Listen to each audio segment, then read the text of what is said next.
تازہ ترین ویڈیوز کے لیے چینل کو سبسکرائب کر کے بیل آئیکن اور آل نوٹیفیکیشن پر کلک کریں تاکہ آپ کو ملے ہر اپڈیٹ سب سے پہلے۔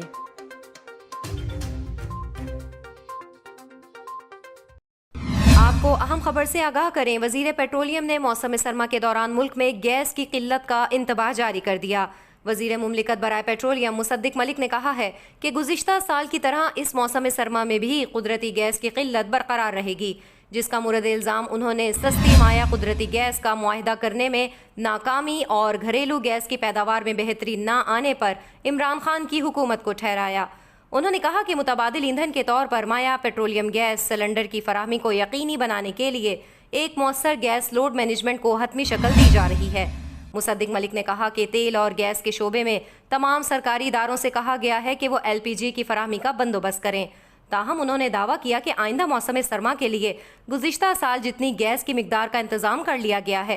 وزیر مملکت نے امید ظاہر کی کہ سردیوں میں گھریلو صارفین کو گزشتہ سال کے مقابلے میں زیادہ ریلیف ملے گا اور گھریلو صارفین کو 3 وقت یعنی ناشتے، دوپہر کے کھانے اور رات کے کھانے میں گیس کی فراہمی کو یقینی بنایا جائے گا۔